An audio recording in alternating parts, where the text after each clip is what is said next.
Entonces no somos judíos de nacimiento, somos judíos simplemente porque la palabra judío viene de Judá, que significa alabanza. Somos los que realmente comenzamos a alabar a Dios en espíritu y en verdad.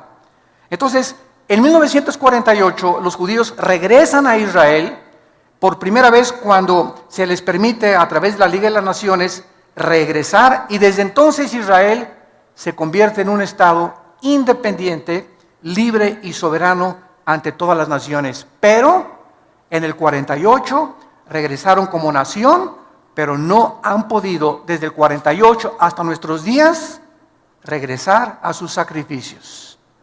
Porque lo que era el templo judío quedó sepultado por el rey Herodes, cuando ahí se construyó, lo que Herodes reconstruyó, ahí quedó, y vinieron los musulmanes en el año 606 después de Cristo y construyeron arriba del templo que era de los judíos, que consideraban el lugar santísimo, construyeron la mezquita de Omar, o la gran cúpula de la roca. Cuando tú vas a Jerusalén, es una cúpula dorada grandísima, que los musulmanes también la reclaman como propiedad de ellos y como lugar santo. Entonces los judíos dicen que ahí está, debajo del cimiento de la cúpula de la roca, el templo de Jerusalén. Solamente que se imaginan ustedes, si los judíos quieren recuperar ese lugar, vendría una tercera guerra mundial. Entonces, en 1967, la guerra de los 6 días, el general Moshe Dayan ocupó otra vez Jerusalén y recuperaron Jerusalén. Pero las Naciones Unidas le sugirieron en aquel tiempo a Israel que dejaran la cúpula de la roca en las manos de los musulmanes, porque si no vendría otra guerra inmediata. Entonces, desde aquel tiempo hasta nuestros días, si tú vas a Jerusalén, los que hemos ido, cuando entramos al Muro de los Lamentos, es la única parte, la muralla de los lamentos. Al terminar el Muro de los Lamentos comienza la propiedad de los musulmanes. Es la única parte que les permitieron a los judíos tener como propiedad. Por eso todos los judíos llegan al Muro de los Lamentos y comienzan a hacer así, y a meter papelitos y a orar y orar. ¿Qué cosas están haciendo? Llorando: Señor, regrésanos el lugar que nos pertenece. Desde el 48, ¿verdad?, están tratando de hacer esto. Entonces, esta es la razón por la cual se llama el tiempo de los gentiles, porque los gentiles o los gobiernos no judíos se tomaron control de los israelitas. Entonces, el tiempo de los gentiles va a terminar hasta que Cristo regrese, porque hasta que Cristo regrese, los judíos no van a poder tener completa libertad de sus sacrificios, y aunque se está tratando de reconstruir el templo, y lo van a hacer de acuerdo a la Biblia, según de Tesalonicenses 2, Apocalipsis capítulo 11, no van a poder establecer como lo tenían anteriormente, con todo el sacerdocio levítico que ellos reclaman continuar llevando a cabo. Muy bien, Daniel fue contemporáneo de Jeremías y de Ezequiel. En los tiempos de Daniel estaban estos profetas también, y hubo, como dije anteriormente, 2 deportaciones más. Daniel estuvo exiliado en Babilonia 60 años. 60 años se aventó Daniel en Babilonia. Después vinieron los medos persas, la película de los 300, no sé cuántos de ustedes la vieron, donde los persas, ¿verdad?, quieren invadir Grecia, y entonces se forma un grupo de 300 macedonios entrenados para detener en la batalla de las Termópilas, se llamó. A más de miles y miles los sobrepasaban los persas, hasta que finalmente los persas conquistaron totalmente, ¿verdad? Entonces los persas conquistan a los babilonios, después los griegos conquistan a los persas, y después los romanos conquistan a los griegos. Y desde Roma hasta nuestros días, hace 2000 años, ya no ha habido ningún imperio mundial. Después de la Segunda Guerra Mundial se quiso levantar Estados Unidos porque ganó la guerra, junto con Inglaterra y con Rusia, y perdió la guerra Italia, la perdió Japón y la perdió Alemania, y Estados Unidos se levantó como un poder supremo político, económico y militar hasta 1950. En el 50 se levanta la Unión de las Repúblicas Socialistas Soviéticas, Rusia, para competir contra Estados Unidos en lo que se llamó la Guerra Fría. ¿Por qué es fría? Porque no hubo bombazos. Simplemente estaban los dos, rusos y americanos, compitiendo por el poder político, militar, económico. En 1963-64, Nikita Khrushchev mandó misiles a Cuba para tratar de invadir Estados Unidos. El presidente Kennedy, John Kennedy, que fue asesinado en Dallas, desafía a Khrushchev, sacan los misiles y ya no hubo guerra entre Rusia y Estados Unidos hasta el 89, cuando Mikhail Gorbachev, uno de los primeros ministros de Rusia, declara públicamente el sistema comunista de Rusia fracasado. Estamos muriéndonos de hambre, nos aislamos del mundo capitalista y necesitamos tener nexos porque es un mundo interconectado por el internet. Ahora una nación, lo que le pasa a una nación afecta ya a todas, ¿verdad? Entonces Rusia reconoció y Rusia bajó las manos, se derribó el muro de Berlín que dividía a Rusia del oeste con la Rusia del este, y Rusia cayó ante los ojos de todo el mundo. Hasta hace poco el presidente Putin está tratando otra vez de levantar al oso caído, al poder ruso, desafiando al mundo como jamás desde la Segunda Guerra Mundial había habido una invasión como la que acaba de hacer con Ucrania y con Kiev. El presidente Putin diciéndole al mundo: Rusia no se va a quedar ya más con las manos cruzadas, voy a reconquistar todo lo que nos han quitado y todas las repúblicas que se dividieron, las quiere volver otra vez a reconquistar. ¿Por qué? Porque Estados Unidos ha comenzado a declinar política y económica y militarmente. El ejército de Estados Unidos ya sacaron, este año ya sacan a soldados de Afganistán y de Pakistán, y Estados Unidos ya no es el policía del mundo en el año 2014 en que nos encontramos. Ya Obama le dijo a Europa: encárguense ustedes de Putin. Dijo Obama: yo ya realmente le saco. Ya no tenemos ni el poder para luchar contra Rusia ni para poder detener a este señor. Y ahora en Europa se encuentra económicamente débil. El único país ahorita en Europa es Alemania. Francia ya es completamente sometida a Alemania. España en quiebra económicamente. Italia se está muriendo de hambre. Grecia y Portugal muriéndose de hambre. Y la única nación ahorita que está tratando de hacer un frente para impedir otra vez el gran poder de los rusos es Alemania. Angela Merkel, la presidenta alemana, es la única que puede intervenir. La OTAN no puede intervenir, la Organización de los Países del Atlántico del Norte, porque Rusia no pertenece y Ucrania no pertenece a la OTAN. Y solamente OTAN interviene, como en Libia cuando mataron a Gaddafi, porque Libia pertenecía y porque podían tratar de sacar a Gaddafi de Libia. Entonces ahorita Putin no tiene quien le diga no, solamente sanciones económicas y diplomáticas, y él va a seguir ampliando, y esto es exactamente lo que profetiza Ezequiel capítulo 38 hace 2600 años. No lo vean ahorita, lo menciono solamente: Gog y Magog.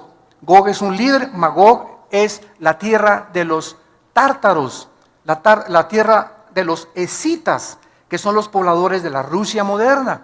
Y la Biblia hace 2600 años profetiza que Rusia se iba a levantar. Estados Unidos no aparece en la Biblia en ningún lado en las profecías de los últimos tiempos. Por más que nos cansemos de buscar y tratar de decir que es Estados Unidos, no es Estados Unidos, sino que solamente aparece Europa y el Medio Oriente, con algunas naciones de Asia como China y Japón en Apocalipsis 16 como los reyes del Oriente.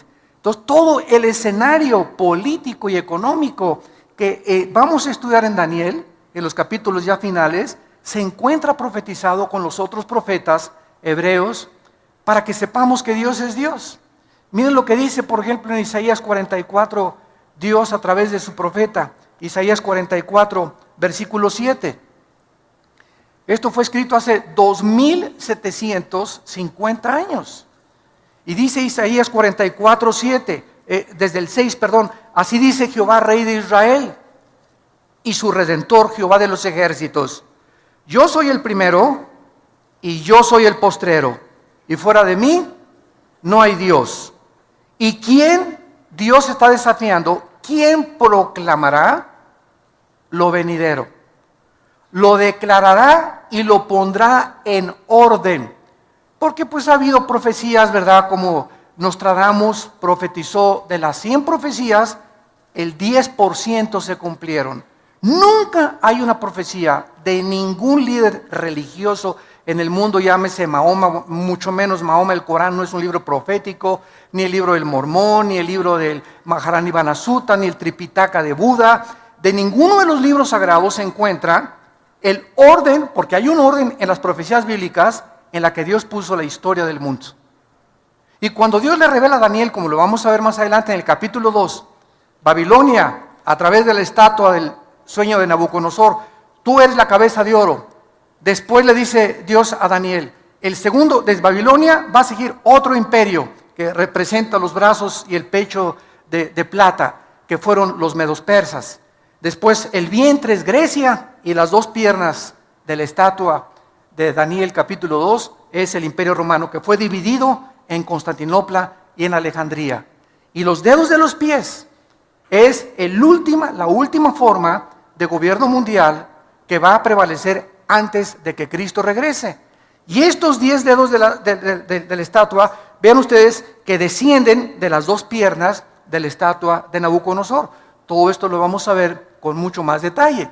Entonces, estos 10 dedos son 10 gobiernos que van a provenir del antiguo imperio romano y que son los gobiernos de donde, de acuerdo a Daniel 7, surgirá el futuro dictador mundial que es el anticristo. Entonces, Dios puso en orden los imperios tal como la historia lo ha visto. Babilonios, persas, griegos, romanos, y desde Roma hace 2000 años no ha vuelto a surgir un imperio. Hitler quiso tratar de conquistar y no conquistó nada más que Checoslovaquia y Polonia y algunas cosas, pero ahí vino la guerra y le impidieron que el nazismo, el Partido Nacional Socialista, se expandiera. Entonces vemos que es increíble la exactitud de las profecías bíblicas, porque como dice Dios, ¿quién otro? Para que alguien sepa el futuro con tantos detalles, solo Dios lo puede hacer. Y continúa diciendo, ¿quién lo proclamará y lo declarará y lo pondré en orden delante de mí, como yo hago yo desde que establecí el pueblo antiguo? Lean Génesis, ¿qué le dijo Dios a Abraham? Abraham, van a ir a Egipto y van a ser 400 años cautivos. Se cumplió al pie de la letra. El pueblo judío, de acuerdo a la historia, a la arqueología y a la paleontología, ¿verdad?, y a la antropología, dan testimonio que las profecías, que la historicidad, que la geografía de la Biblia no son cuentos de hadas, ni son los superhéroes, ni Superman, ni Aladino y la lámpara maravillosa. La Biblia está respaldada por la arqueología, la paleontología, la arqueología, la antropología, la historia, la geografía. Nos da fechas, la Biblia nos da los nombres de los reyes que prevalecieron en el tiempo en que la Biblia fue desarrollada. Y todo esto, ¿verdad?, para que nos demos cuenta de algo. Las evidencias aquí están. ¿Quién es un ateo? Un ateo no es una persona que no tenga evidencias. Las evidencias ahí están y las puedes buscar, y esto te da testimonio de que esto es sobrenatural. El problema del ateísmo no es eso, el problema del ateísmo es su moral. Cuando llegan a la irracionalidad, como va a ser el próximo mensaje que vamos a compartir, la locura del ateísmo en el World Trade Center, creo que es el mes que entra, ahí voy a compartir. El ateísmo tiene una base, la nada produjo todo. Esa es la raíz del ateísmo y de la evolución. Tu maestro en la universidad, dile, oye, la nada, para ser ateo tú tienes que creer algo, que la nada produjo la creación. Y cuando la nada ha producido algo, la nada no produce nada. El mismo Carlos Darwin, Carlos Sagan, que eran ateos, estuvieron de acuerdo. Stephen Hawking, que es el más grande físico matemático actualmente en Inglaterra, reconoce, aunque no reconocen a Dios, que todo tuvo un principio. Entonces, si dicen que fue una explosión en el universo, bueno, ¿quién produjo la explosión? ¿Batman? ¿O Robin, su compañero? ¿O el hombre araña? ¿Quién produjo la explosión? Ahora la materia, ok, si fue una explosión de rocas, fueron puras rocas. ¿De dónde salió el pensamiento? Virgen del Socorro. La conciencia. ¿De dónde? ¿Quién formó el código genético hereditario de cada persona? ¿Quién formó a un chango para que trajera una changa? ¿A un jirafo para que tenga una jirafa? ¿A un hipopótamo para que tenga una hipopótama? ¿A un rinoceronte para que tenga una rinoceronta? Cada cosa con su hombre y hembra, hombre y hembra, hombre y hembra. Digo, esto es absurdo completamente, creer que por accidente, a través de millones de años, surgió la creación. El necio dice en su corazón, no hay Dios. dice el Salmo 14. Entonces Dios nos muestra, ¿verdad?, que Él lo ha hecho desde el principio para que el que tenga sed, que venga y que beba del agua. Si tú estás cansado de tu ateísmo, de tu vida de amargura, de desorientación, de confusión, de crítica, el odio que traes en tu corazón que el mundo nos ha producido, de tantas desilusiones, traiciones, tanta hipocresía que nos rodea, vengan a Cristo. Ven a Jesús y ve en esa cruz lo que Dios dice en la Biblia, que Él te ama, que Él dio su vida por nosotros y que solo Él puede sanarnos las heridas que el mundo nos ha hecho, nuestra familia, nuestros amigos cercanos, y que nos va a seguir haciendo. Estamos en un mundo de sufrimiento, donde Dios ha dado la libertad a los seres humanos para que podamos hacer el daño que nos hemos hecho. Si Dios restringiera la libertad e impidiera que esa bala matara a ese niño, y que ese camión que se echó en reversa atropellara a esa niña, y que el tsunami no matara tantas cosas, si Dios interviniera para detener el mal, entonces ya no habría libertad ni libre albedrío. Entonces no es Dios, ¿verdad?, el de las tormentas, estas cosas. Somos nosotros lo que nos hemos hecho los unos a los otros, para darnos cuenta que el diagnóstico que la Biblia tiene acerca de la raza humana es el diagnóstico que la experiencia, la psicología y las terapias de todas las formas que hemos tratado de arreglar esto, es la verdad. El ser humano es un ser humano caído, pecador, sin esperanza, sin luz, más que la que Cristo le pueda proporcionar. Muy bien, vamos a ver a continuación que esta profecía en Jeremías capítulo 25, esta profecía fue anunciada por Jeremías de que los babilonios iban a entrar a Jerusalén y por la rebelión del pueblo de Dios iban a ser cautivos. Dice Jeremías 25, versículo 8, por tanto así dicho Jehová de los ejércitos, por cuanto no habéis oído mis palabras. Siempre el juicio y la disciplina viene por eso, cuando no queremos hacer caso a la palabra de Dios. Todo el sufrimiento que tú tienes en tu vida, la pobreza que estás experimentando, la rebelión que estás experimentando, la falta de poder avanzar en la vida, tiene una raíz espiritual. Y es siempre estás en rebelión contra las leyes de Dios. Dice la Biblia, ¿quién se puede endurecer contra Dios y que le vaya bien? A nadie. He aquí enviaré y tomaré a todas las tribus del norte, versículo 9, dice Jehová, y a Nabucodonosor, ahí está, rey de Babilonia, mi siervo, y los traeré contra esta tierra y contra sus moradores y contra todas estas naciones en derredor, y los destruiré y los pondré por escarnio y por burla y en desolación perpetua. Y haré que desaparezca de entre ellos la voz de gozo, la voz de alegría, la voz de desposado, la voz de desposada, ruido de molino y luz de lámpara. Toda esta tierra será puesta en ruinas y en espanto y servirán. Estas naciones hasta determina la cantidad de años. Las servirán a Babilonia 70 años. Cuando Daniel tenía ya como unos 70, me imagino 75, 80 años de edad, Daniel, después de Babilonia, sirvió al imperio persa, Daniel, siempre como oficial, con un rango muy elevado, porque le reconocieron siempre que era más inteligente que los brujos y los astrólogos y que los magos y que los caldeos. Daniel, como a los 75, 80 años de edad, descubre esta profecía de Jeremías, que a los 70 años Dios los iba a libertar. Se iba a acabar el exilio de los babilonios, porque estuvieron como 60, 70 años deportados completamente lejos de su país, sin tierra, sin templo, sin ninguna propiedad, completamente aislados del mundo. Y entonces Daniel dice, estamos cerquita de los 70 años, y cuando llegamos al capítulo 9 y 10 de Daniel, ¿qué hace Daniel? Cuando descubre que el tiempo está cerca para que ellos regresen a Jerusalén, Daniel se pone a orar y a ayunar durante 3 semanas. Y es cuando se desata la guerra cósmica que vamos a ver también, cuando un ángel de Dios baja del cielo a traerle a Daniel la respuesta de qué iba a pasar, cuál era el futuro de la ciudad de Jerusalén y de los santos de Dios, y un principado satánico, en aquel tiempo era el imperio persa, que impide que el ángel de Dios le lleve este mensaje a Daniel, y se hace una guerra en el cielo mientras Daniel está orando. Vamos a aprender también en el libro de Daniel que la oración desata la guerra cósmica. La oración es un estado de guerra. Cuando tú caes de rodillas y cuando te pones a orar, estás mandando misiles, metralleta, K-47, Uzi, balazos, ¿verdad? Estás comenzando a bombardear el mundo invisible espiritual, estás comenzando a abrirte cancha, estás comenzando a proteger a tus hijos, a tu familia, a tu negocio.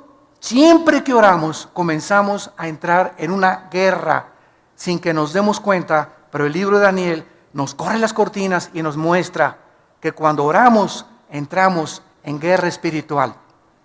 Entonces ya, ¿verdad? Lo vamos a ver más adelante. El ángel ya le trae el mensaje a Daniel y le explica ya en Daniel 11 y 12, que son los últimos capítulos de Daniel, lo que va a pasar en el futuro con Jerusalén. Ya se profetiza el anticristo en el capítulo 7, 8, 9 y el 10 y el 11, cómo es el anticristo, el carácter del último dictador mundial y lo que va a pasar antes de que Cristo regrese.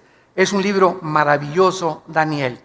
Muy bien, vamos a ver ahora en Daniel algunas doctrinas como introducción. Los temas que se tratan en este libro son 8 principalmente, 8 temas doctrinales. Número 1, Daniel establece sin lugar a dudas la soberanía de Dios. Dios es soberano. En este libro se afirma el gobierno supremo, absoluto y poder de Dios sobre todos los gobiernos humanos. Dios pone y Dios quita reyes. Dios avergüenza y Dios humilla a los dictadores y Dios les da oportunidad como a José Stalin, como a Benito Mussolini, como a Hitler, como a Saddam Hussein, a muchos de ellos, otro presidente sudamericano que se acaba de morir también, les da oportunidad que lo hagan, para que nosotros nos demos cuenta de qué forma tan grande es la idolatría del ser humano hacia el ser humano. Hacemos como los césares romanos. Los césares romanos se proclamaron dioses y el pueblo los adoró como dioses. Dios mío, tú te niegas a adorar al Dios verdadero y adoras al cantante fulano de tal en la televisión. Y las muchachas hasta se desvisten y están dispuestas hasta a perder su virginidad por ese ídolo cantante. Es un Dios para ellas. Y si no tenemos a un Dios cantante, lo tenemos en el deporte, lo tenemos religiosamente, ¿verdad? Y viene el representante de una religión y lo adoran como a un Dios. Y cuando los apóstoles comienzan a ser enviados al mundo, ¿se acuerdan ustedes en el libro de los Hechos? Y la gente se acercaba con Pablo y con Pedro y se hincaban y les querían besar la mano. ¿Qué decían los apóstoles? Párense, nosotros somos hombres igual que ustedes, adoren a Dios. Pero no lo hemos aprendido, seguimos, ¿por qué? Porque nos gusta la adoración. ¿A quién no le gusta que lo exalten, que le aplauden, que se hinquen delante de ti, que te besen la mano, ¿verdad? ¿A quién no le gusta eso? ¿A quién no le gusta sentirse atraído y reconocido donde quiera que tú vayas? Es la naturaleza pecaminosa del ser humano. Y cuando los hombres de Dios, ¿verdad?, entramos a ese mundo donde la gente, mucha gente, usted no se imagina, yo tengo gente que ha ido a Sudamérica, que se acercan conmigo y se hincan delante de mí por ignorancia, porque creen que somos, me dicen padrecito, ¿verdad? O tantas cosas que le dicen a uno, ¿verdad? Y, hermano, párese, ¿verdad? Párate, o sea, nunca te hinques delante de un hombre, ni menos le beses la mano, ni lo veas como un Dios. Somos como ustedes, con pies de barro, hombres con defectos que por la gracia de Dios somos lo que somos y lo que Dios nos ha dado, pero no somos ni más grandes, ni más poderosos, ni más santos, ¿verdad? Mucho menos, ¿verdad?, que cualquiera de aquellos que Dios ha llamado para servirle. Pero es la tendencia del ser humano. Ves un artista y te le hincas y ves y llegas y mi autógrafo, ¿y para qué esta cochina firma, hombre? Se va a ahorrar con el tiempo. Pero así somos, ¿no? Nos encanta eso, porque lo traemos por la naturaleza humana. Entonces Dios nos muestra en la Biblia que Él es soberano, que Él tiene el poder sobre todo. Daniel sirvió bajo los más poderosos imperios de la historia. Sin embargo, aunque todos estos imperios surgieron, ¿se acuerdan de los jardines colgantes de Babilonia? Que se consideraron una de las 7 maravillas del mundo por el rey Nabucodonosor. Cuando Saddam Hussein, en 1985-86, mandó un premio de $5 millones para que algún ingeniero con experiencia en la agronomía y en la cuestión hidráulica pudiera reconstruir los jardines colgantes de Babilonia. Ninguno pudo con la tecnología del siglo XXI, pero se consideraron una de las 7 maravillas del mundo. Fueron imperios. Las murallas de Babilonia eran impresionantes, 40, 50 metros de alto, como 10, 15 metros de ancho, y era una cosa, bueno, todavía con Saddam Hussein en la ciudad de Tsilá, que está cerca de Bagdad, está todavía los restos ahorita. Cuando llegaron los norteamericanos con los ingleses y los franceses a sacar a Saddam Hussein, entraron y se sentaron en el palacio donde se sentó el rey Nabucodonosor. Las paredes todavía ruinas, ¿verdad?, de las cosas arqueológicas, la diosa de Ishtar que adoraban, y todo el paganismo, y una magnificencia impresionante. Sin embargo, el Dios de la Biblia no cambia. El hombre surge y el hombre cae. Los presidentes surgen y mueren. Los sabios surgen y mueren. Las naciones surgen y se derrumban, pero Dios no cambia.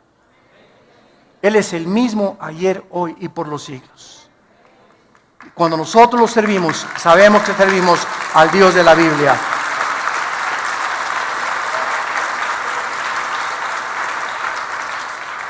Dice en Isaías 40, el profeta, capítulo 40, versículo 15: He aquí que las naciones le son como la gota de agua que cae del cubo, y como menudo polvo en las balanzas le son estimadas. He aquí que hace desaparecer las islas como polvo. Versículo 17. Como nada son todas las naciones, como nada son todas las naciones delante de él. Y en su comparación serán estimadas en menos que nada y que lo que no es. Versículo 23 y 24. Él convierte en nada a los poderosos, dice la Biblia, y a los que gobiernan la tierra hace como cosa vana, como si nunca hubieran sido plantados, como si nunca hubieran sido sembrados, como si nunca su tronco hubiera tenido raíz en la tierra. Tan pronto como soplen ellos, se secan, y el torbellino los lleva como hojarasca. Esta es la comparación del Espíritu Santo, del Dios Todopoderoso, que es nuestro patrón supremo y sobre toda la historia humana. Y aquí estamos los hombres, ¿verdad?, teniendo miedo del hombre, sirviendo al hombre, adorando al hombre, inclinándonos delante de personas como tú y como yo, que no nos dieron ni siquiera la vida por la ignorancia del corazón humano. Y cuando venimos a la verdad, se nos caen las vendas y nos damos cuenta, ¿verdad?, la idolatría que hay en el corazón del hombre. ¿Y por qué viene esta idolatría? Psicológicamente, porque necesitamos a alguien a quien adorar. Y si no sabemos quién, agarramos un tronco y le damos la forma de un hombre y lo cortamos y lo ponemos y nos hincamos ante el tronco y la forma que nosotros le dimos. O agarramos yeso y cemento y hacemos una virgen o hacemos un hombre, y ya que hicimos el yeso y el cemento, nos hincamos ante la obra de nuestras manos. Y esta es la historia del ser humano, ¿verdad? Tenemos, si no a lunas, o si nos vamos a Teotihuacán, bueno, se van, yo no, ¿verdad? Anda a Teotihuacán y el Dios Sol, ¿verdad? Energía. Y hay todos de blanco recibiendo la energía de Dios, o adoramos la astrología. Dice que si eres Géminis no te lleves con Capricornio, y si eres esto no te lleves con aquello, porque los astros, mi horóscopo dice que hoy no compre, hoy no compro. Porque son los que me dirigen la vida y los que dirigen el destino y la conducta humana. Y verdad, los astros solamente dirigen, como la luna, las mareas de los océanos, por la fuerza de gravitación. Pero no tienen nada que ver, ¿verdad? La luna no tiene corazón, no tiene espíritu. Un ídolo no tiene espíritu, no camina, no se mueve, no habla. Son personas, ¿verdad?, imaginarias que nosotros hemos creado en nuestro corazón. Porque Dios puso, Eclesiastés 3:11, la eternidad en el corazón. traemos la eternidad. Entonces fuimos creados para adorar a alguien.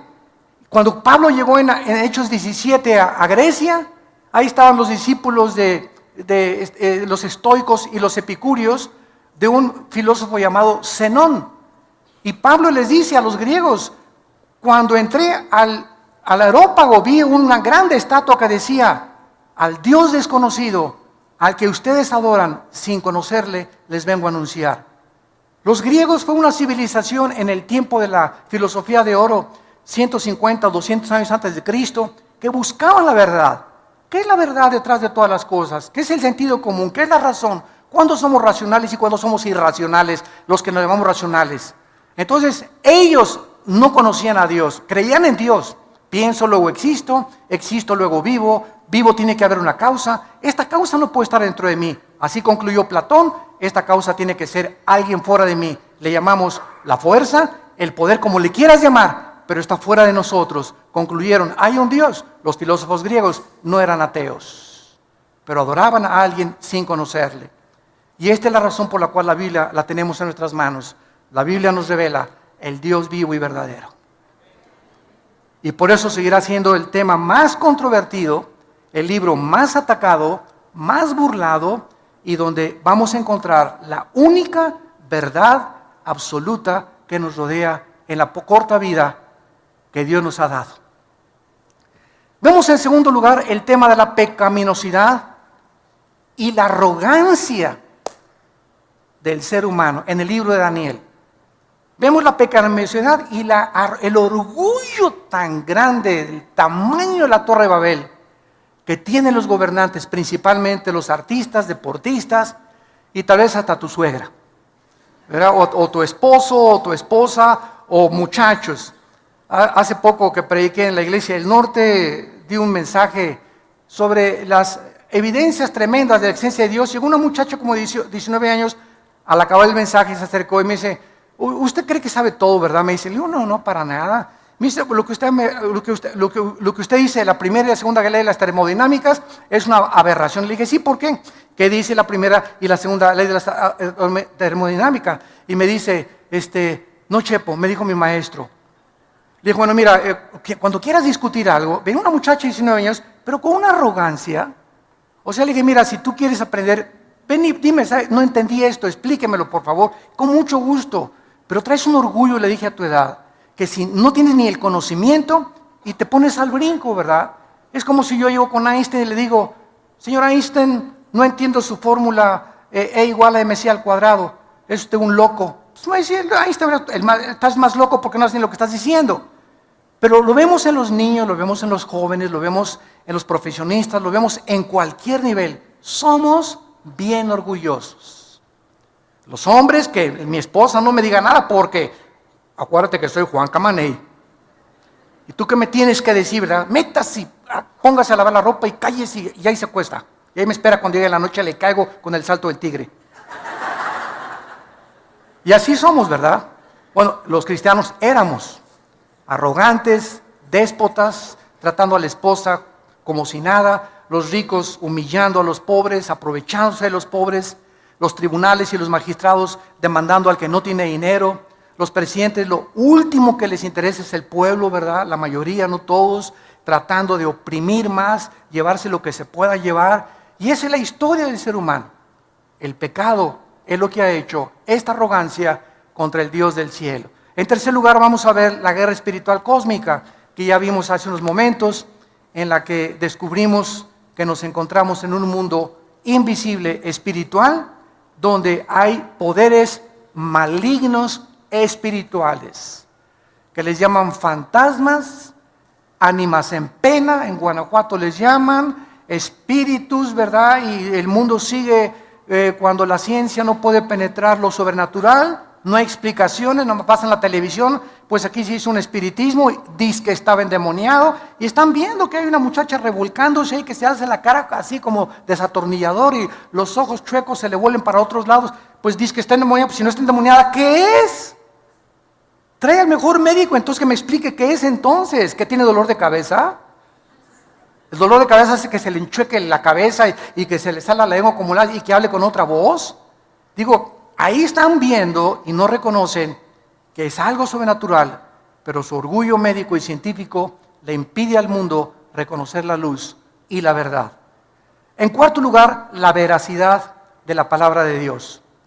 Ningún otro libro de la Biblia contiene tantas profecías cumplidas y probadas a través de la historia, como vimos a través de la arqueología, paleontología, antropología, geografía, porque se profetiza el surgimiento y la caída de los más grandes imperios mundiales: Babilonia, Medo-Persia, Grecia y Roma.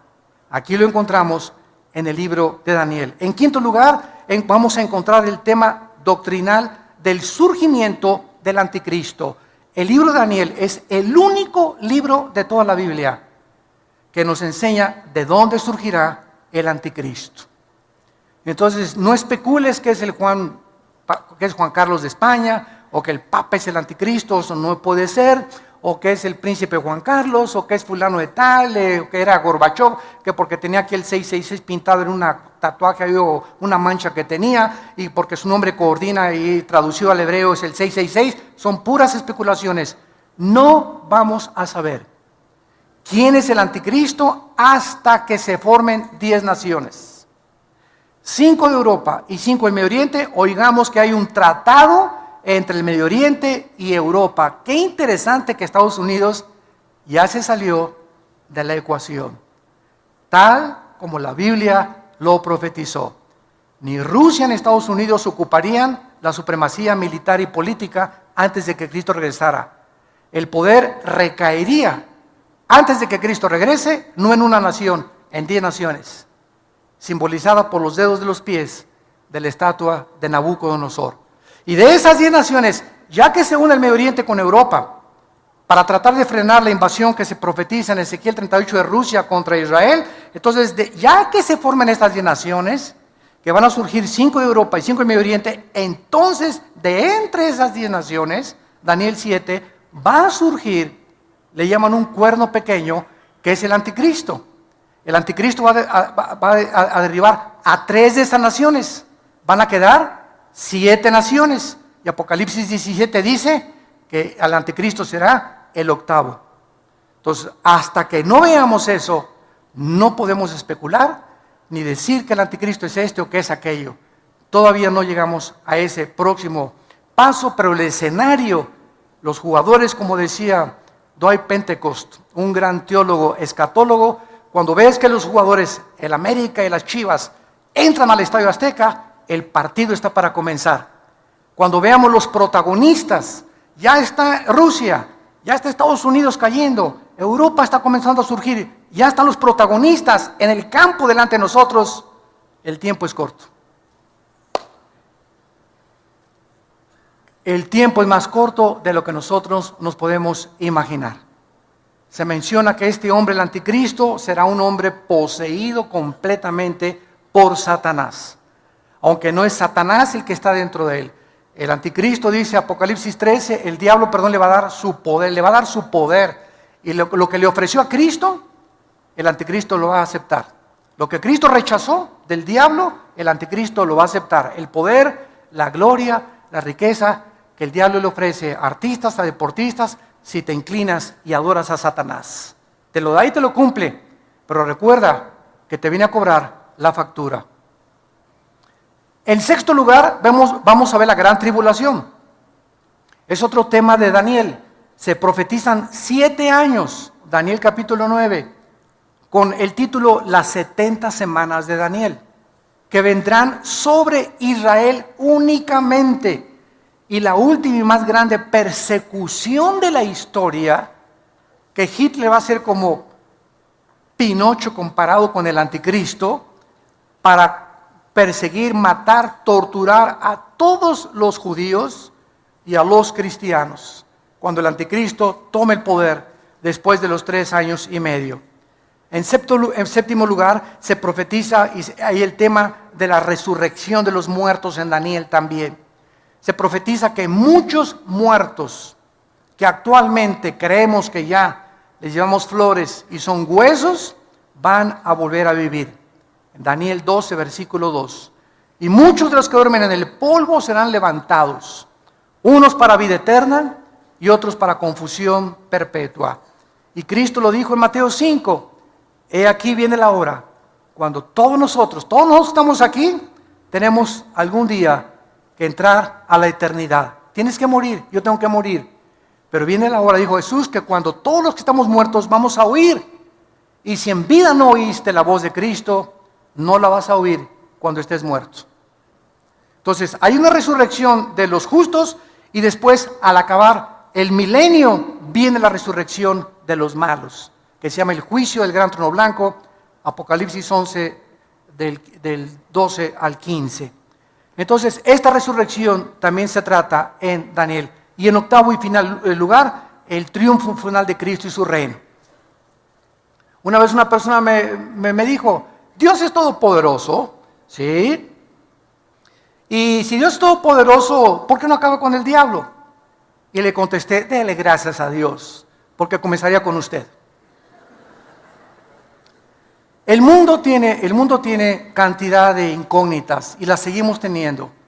Porque como le dije una vez a un estudiante de un seminario en Guatemala, el día que alguien tenga las respuestas a todas las incógnitas que existen, ya no necesitaríamos a Dios. ¿Por qué seríamos dioses? Entonces Dios es el único, omnisciente, que conoce todo. Nosotros, dice Corintios 13, vemos como por un velo todavía. Y lo que sabemos, dice Corintios 8, no lo sabemos como lo deberíamos de saber. Especulamos y teorizamos, hipotetizamos y pensamos esto y el otro. Los griegos, los filósofos, los ateos del siglo XX, Bertrand Russell, Carlos Darwin, pues puedo que creo, que sí, que arranca, que no arranca, ¿verdad? Y todo se queda así, pero no hay verdades absolutas, absolutamente, en ninguna conclusión lógica, filosófica del ser humano, porque no somos dioses. Pero venimos a la Biblia y comenzamos a encontrar respuestas. Pero hay una condición para que tú puedas conocer la verdad: querer hacer la voluntad de Dios. Dijo Cristo, si alguien quiere conocer la verdad, haga mi voluntad.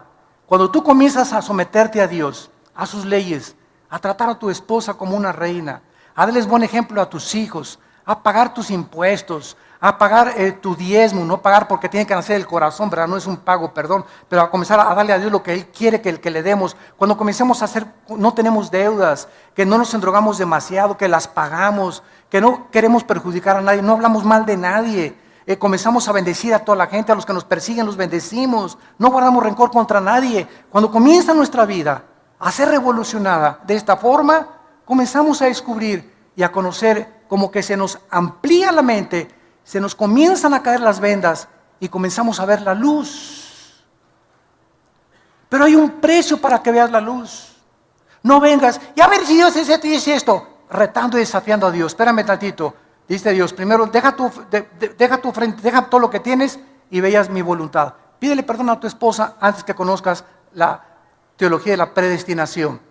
¿Quieres conocer la predestinación y quieres conocer el libre albedrío humano? ¿Quieres saber por qué Dios permite esto y aquellas cosas?